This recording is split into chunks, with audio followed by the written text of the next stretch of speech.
All right, today we are digging into a really powerful idea, something that could change how we think about everything. It all starts with a simple question about how we run our countries, and a completely different way of looking at a national budget, one that puts real-world health way ahead of just financial numbers.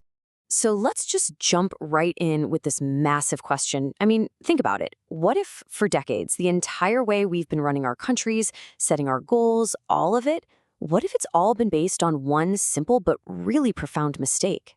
And there it is. That's the mistake in a nutshell. The argument here is that national budgets have totally lost their way. They're not strategic plans for a country's future anymore. Nope. They've become these big, complicated accounting exercises about moving money around. This cartoon, it just nails the problem, doesn't it? On one side, you've got the economists, totally wrapped up in their game of income, expenses, and spreadsheets. And then on the other side, you have everybody else realizing that the real game is about our people, our planet, and a society that actually works. It's so much more than just playing with numbers. Okay, so let's unpack that a little bit. This whole idea of playing the wrong game. How exactly are we getting the rules completely backwards? You know the drill, right? Every single year, it's the same old dance. The folks in finance start with just one question. How much money is in the pot? Then the politicians have a massive fight over who gets what slice of the pie. And the most important question of all, can our environment, our infrastructure, and our people actually do the things this budget assumes? That gets asked last, if it gets asked at all. And this leads to something really, really dangerous. It's what our sources call the illusion of solvency. It's this situation where a country can look amazing on paper, financially sound, while it's actually falling apart from the inside. And this just lays the disconnect bare. We are obsessed with the questions on the left: deficits, surpluses, GDP growth. But we almost totally ignore the crucial questions on the right.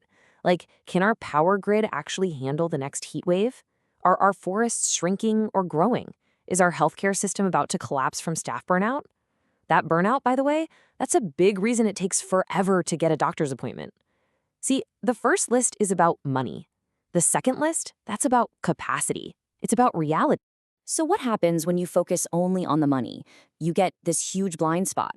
A country can get an A-plus rating from the financial world while its rivers are polluted, its hospitals are overflowing, and its people are just burnt out. Sooner or later, reality always comes to collect. But by then, it can be way too late.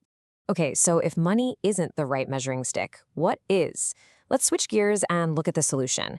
This is where we get into a whole new framework built on what our sources call the 4 pillars of real capital. This right here is the absolute heart of the idea.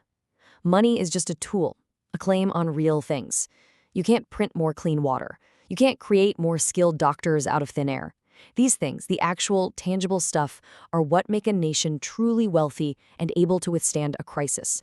And here they are. Now, the most important thing to get is that these 4 pillars aren't separate. They're all woven together. I mean, the health of your people obviously depends on a healthy environment, right? And your roads and bridges rely on stable institutions to manage them. So let's just quickly break down what each of these are. First up, you've got natural capital. This is, well, it's the foundation for literally everything. It's the air we breathe, the water we drink, the soil that gives us our food, the whole shebang. Then you have human capital. And this is pretty straightforward. A nation's most valuable asset is its people. It's their health, their education, their skills, their ability to innovate and just, take care of each other. Next is social capital. Think of this as the glue holding it all together.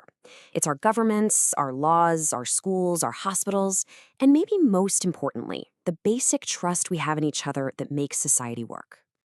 And finally, there's built capital. This is all the physical stuff we've built to make our lives work. Our roads, our power lines, our internet cables, our buildings, all that good stuff. Okay, so we've got these 4 capitals. Cool. But how do you actually govern with them? Well, that brings us to a whole new way of budgeting, a blueprint for putting reality first. It's a super logical 4-step process that just flips the old way on its head. So let's use our power grid as an example. Step 1, you look at reality. What's the actual physical state of our grid? Step 2, you define what people need. What's the minimum amount of energy we need to guarantee for everyone? Step 3, you make someone responsible for maintaining and upgrading that grid. And then, only then, as the very last step, do you figure out the money side of things to make that real-world plan happen. And that, right there, is the absolute game changer. Money stops being the boss. It's no longer the big constraint that you start with. Instead, it becomes what it always should have been, a tool. A tool you use to organize the work and pay for the real-world plan you've already made. Now, I know what you might be thinking. This sounds huge. It sounds radical, right? But the argument here is that it's not radical at all. It's just rational. And just think about it for a second. We do this in every other serious field. An engineer starts with physics. What does it take to make sure this bridge doesn't fall down?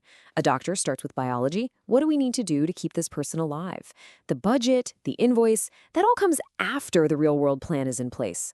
So when we budget for money first, we're not actually planning for the future. We're gambling. We're gambling with our planet, with our society, and with the well-being of every single citizen. The next step is just crystal clear. It boils down to this simple sequence. First, you figure out reality and make a plan for it. Then, and only then, you make the money work for that plan. Because, as our sources put it, if you're not doing that, you're not really governing. You're just doing a fancy accounting exercise, moving numbers around while the real world actually pays the price. You see, looking at things this way forces us to be honest. It makes the real problems visible before they turn into full-blown crises. It makes us face the true state of our nations, for better or for worse. And so it leaves us with one last, unavoidable question. Are we ready to stop pretending